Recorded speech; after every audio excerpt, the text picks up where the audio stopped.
So basically, there are three ways or three processes, okay, in which there is a movement of substances inside as well as outside of the cells in plants as well as animals. Okay, so those three processes only we are going to learn today. So the first process for the movement in and out of the cell is called as what? Diffusion. Okay, so I'll just write the basic processes first.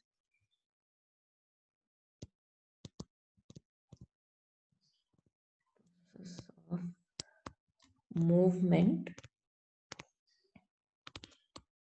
of substances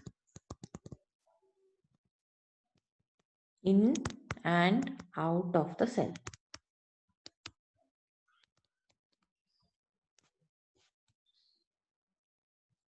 Okay, so the first one is diffusion. Second, osmosis.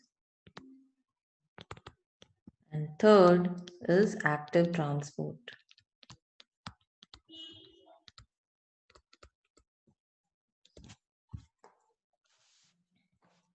Okay, so first we are going to see diffusion.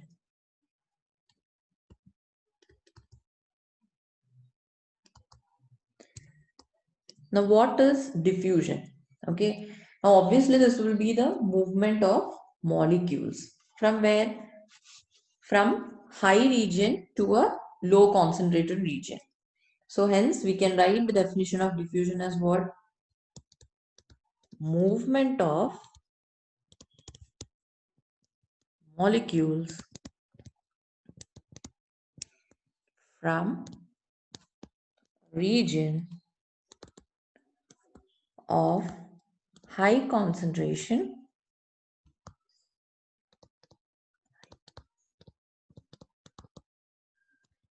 to low. And this movement will be what? Taking place down the concentration gradient.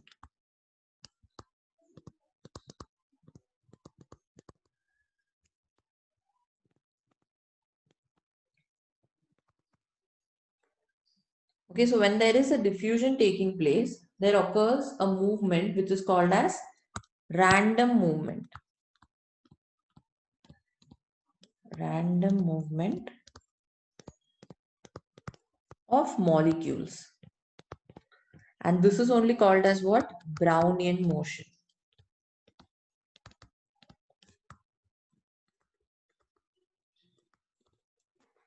And this continues till it reaches what? Equilibrium. Till it reaches equilibrium. So mostly you will find this process will take place with respect to either the gases or the solutes. Okay, but here sometimes you can use the solvent for the movement of the molecules as water also.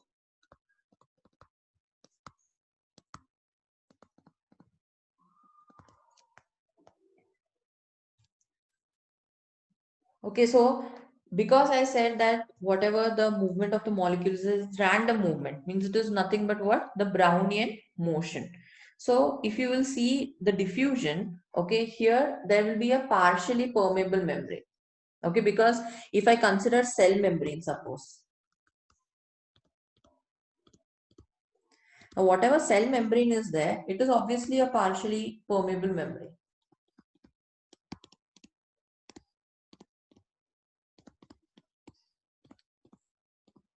Now, what is this partially permeable membrane? It means it will allow only some molecules to go through it.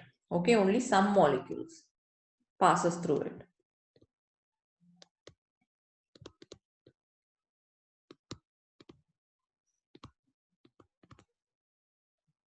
Fine. So diffusion is a very important process. Like for example, I can take, it's very important in the getting rid of waste products.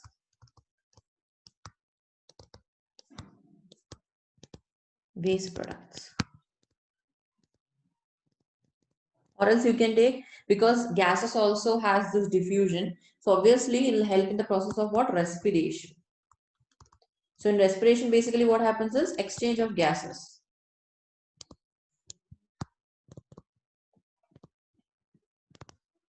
Okay, so these are the two things for which the diffusion is being carried out. And in different living organisms, you will find that the way of a movement of molecules also will be different. For example, okay, if I want to give an example regarding the living organism, I can take the first one is, say, the organs such as lungs. Now in lungs, what happened? What is the purpose of the lungs? Basically the respiration process. Okay, it means taking in the oxygen and giving out the carbon dioxide. So obviously the molecule, we can take the molecule as either oxygen, movement of oxygen, or the CO2. Correct? So now if the oxygen is moving from the lungs, then from where to where it will move? So oxygen basically, it will move from the alveolar of the lungs to the blood capillaries. In the same way, if I consider carbon dioxide, it will be the opposite. Okay, means it will be from the blood capillaries to the alveoli. In the same way, we can take another organ, for example, in plants. Okay, I can consider leaves for the same purpose. So leaf also, it respires in case of movement of oxygen as well as carbon dioxide. Just the movement between two places is different. For example, here if I consider the molecules,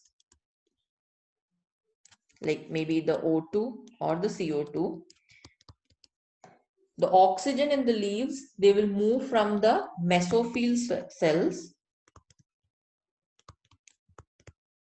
because it is having what? Air spaces, and it will enter into mitochondria. That is the powerhouse of the cell. Whereas if it's considering the carbon dioxide movement, then it will be from what? The air spaces again, which is present in the mesophyll cells. But this time it will be to the chloroplast.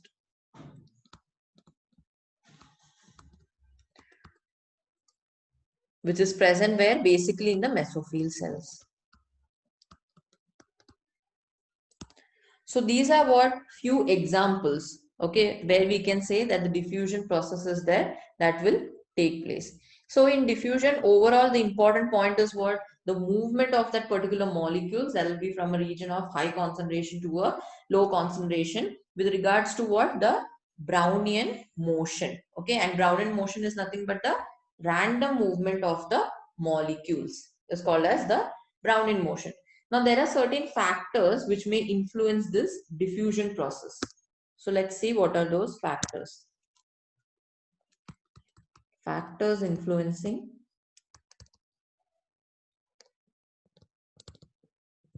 the diffusion.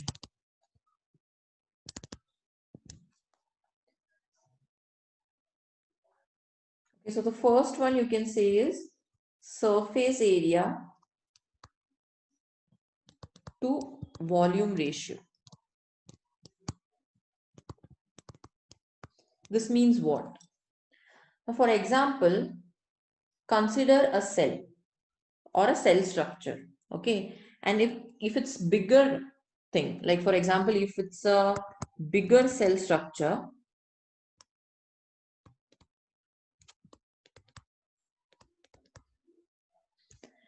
and if the surface area is smaller,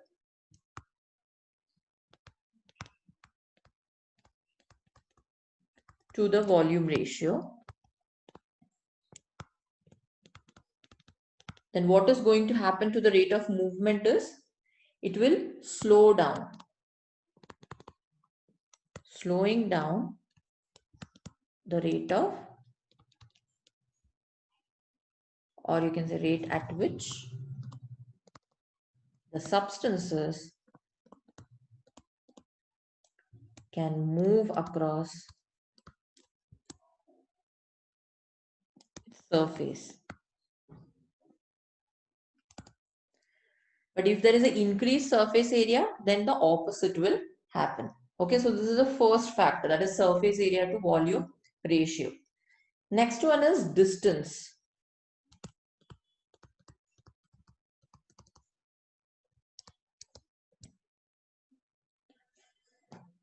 Now distance, how it is related is, smaller the distance,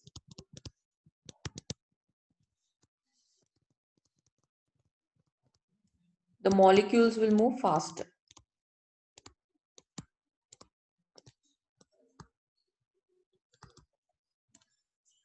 Okay, best example for this is the blood capillaries.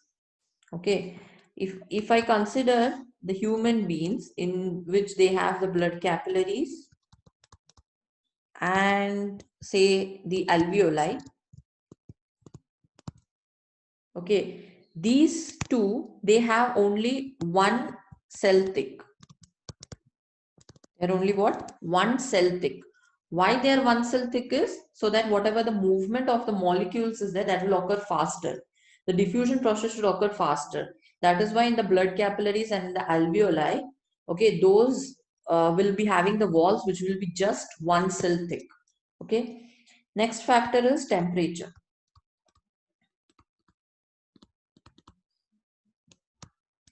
Now in temperature also, if the temperature is high,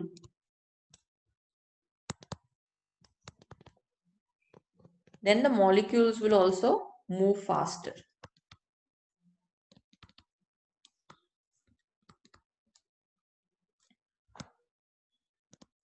Because they will be having more energy.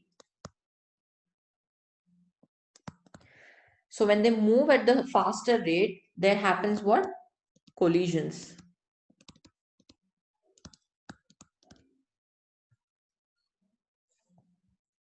And the fourth factor is the concentration gradient.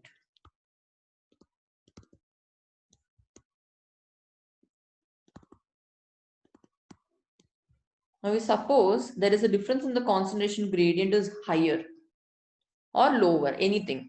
Okay, then again it will impact what? The movement of the molecules. So consider that there is a greater difference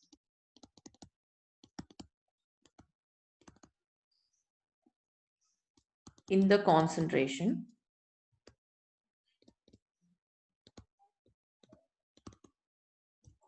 Say on either side of membrane.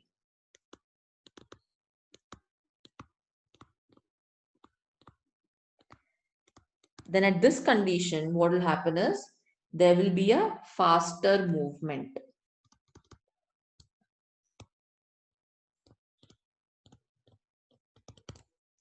Why there will be a faster movement? Because on both the sides, okay, on the either side, we are having what? High concentration. So obviously the rate of collisions also will be high. Therefore, the molecules will move faster when there is a higher concentration gradient. Okay, so these are some of the factors which may affect what? The rate of diffusion.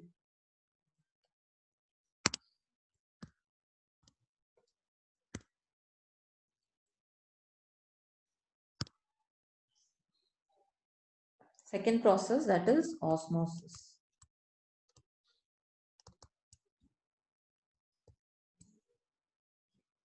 Now, osmosis is nothing but the movement of water molecules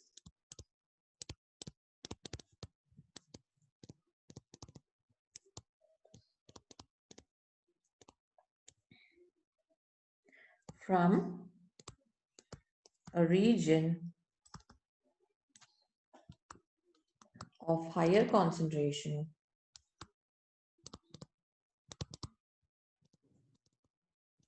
to lower. And this takes place via what? A partially permeable membrane.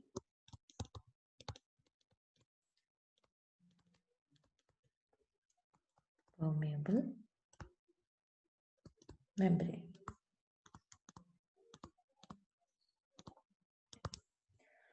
So this phenomenon is according to how concentrated the solution will be, whether it's a hypotonic solution, whether it's a hypertonic solution or an isotonic solution.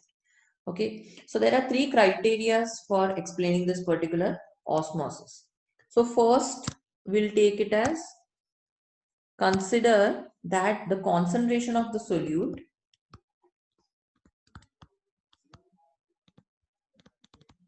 outside the cell will be equal to the concentration inside the cell. So when the condition is like this, what will happen is there will be no change in the size of that particular cell. The cell will remain as it is because the concentration is similar or equal, you can say. So here basically no change in the size. Second is concentration of solute outside the cell is greater than the concentration inside the cell. At this condition, the cell will shrink.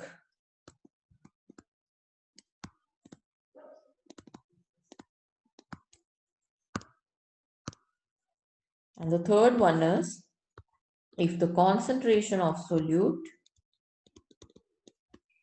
outside the cell is less than the concentration inside the cell. At this time, the cell will swell up. The cell swells.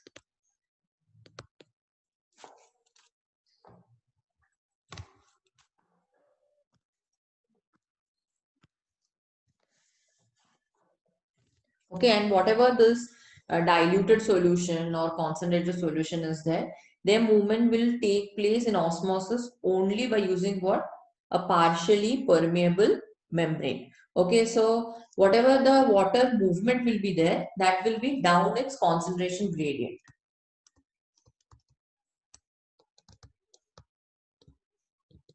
Water is moving down its concentration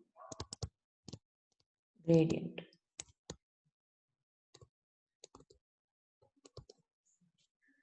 So because I told you that it's a partially permeable membrane, means easily the small molecules like water, they will pass through it. But it will be a quite difficult task for the larger molecules or the solute molecules to pass through that particular membrane.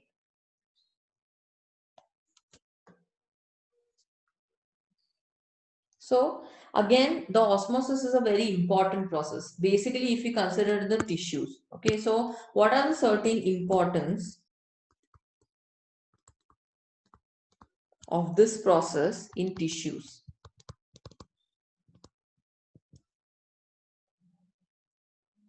First thing where it is used is whenever there is a osmosis taking place, obviously the water will enter inside the cell. So when the water enters inside the cell, it will make the cell firm as well as rigid. So the first importance is water entering makes the cell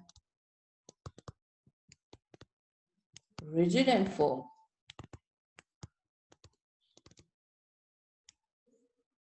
So once that particular cell becomes rigid and firm, it will also act in providing what?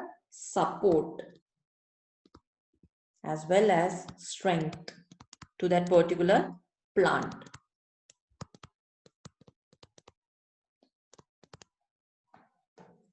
So when a plant is getting support, enough support and enough strength, so it will be able to stand erect so that it can absorb the sunlight very easily.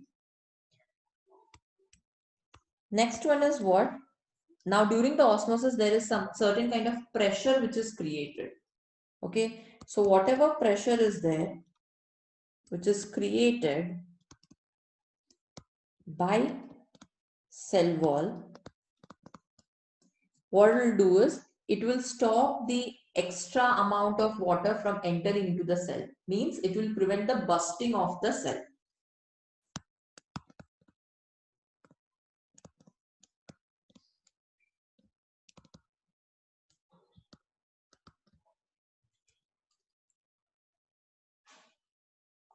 So these are some importance of osmosis in tissues if we take. Okay, and then there are also different criteria when osmosis is used differently by the plant cells or plant tissues as well as by the animal tissues. For example, if I consider the plant tissues,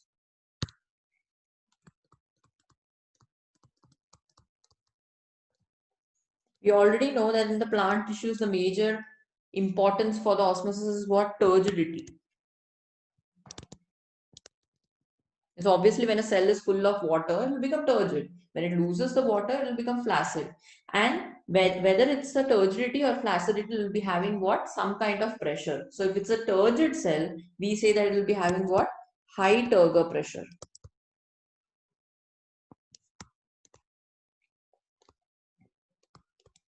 So when there is a high turgor pressure, no more water can enter inside the cell. Thus, there will be a prevention of what? Bursting, as well as opposite may happen.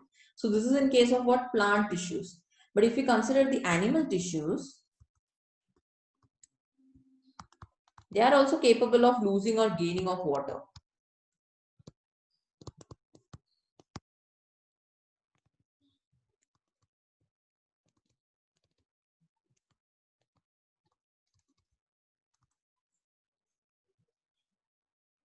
Okay. For example, if I'm keeping a particular animal, say in a stronger sugar solution.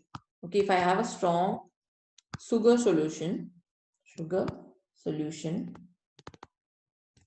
and I'm keeping the cell in that particular thing, what is going to happen is this strong solution of the sugar plus the animal cell, when I'm placing it into it, what will happen? It will lose the water.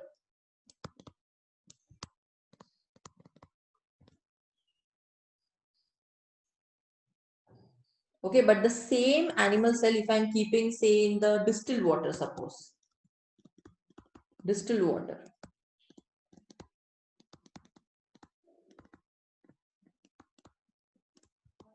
the opposite will happen, that is, it will gain the water. Why it gains the water is because animal tissues, they have no cell wall. Okay, they do not have a supporting cell wall. Hence, what will happen is whenever an animal cell is placed in a simple water or a distilled water, you say, it will gain the water inside because there is no cell wall. So it is going to create what? Turgor pressure. Okay, that is the only reason why in the animal tissues also osmosis plays a very important role.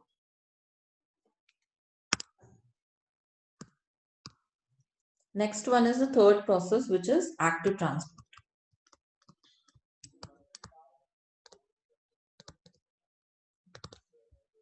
Now, active transport is nothing but the movement of ions in or out of cell through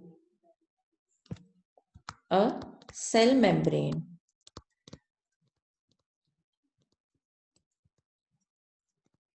from a region of low concentration to high against concentration gradient.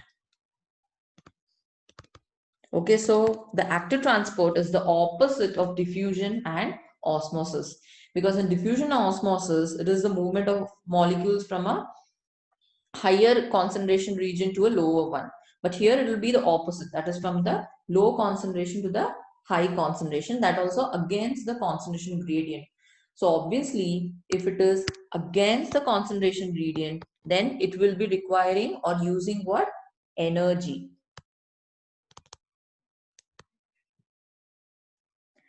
which is released during respiration.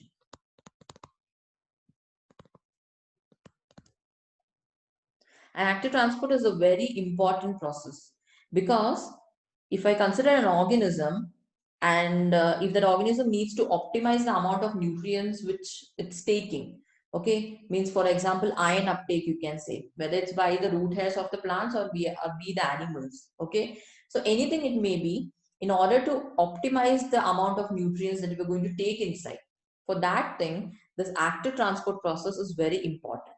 So the main importance of the active transport is nothing but what? When an organism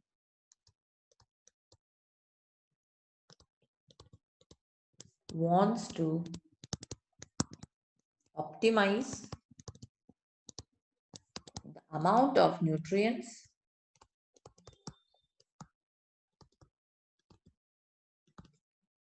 it can take up. Okay, so it may be either the ions taken by the root hairs, or you can say the glucose uptake by the epithelial cells of villi. So in both the processes, what happens is an active transport has been taking place. And so the two important points, okay, which differentiates between the active transport from the diffusion and the osmosis is nothing but, first of all, the movement of the molecules, okay, which is nothing but from a lower concentration to the higher concentration. And second one is against the concentration gradient. So because it's against the concentration gradient, obviously it will use energy. Okay, so that is the importance of what? Active transport.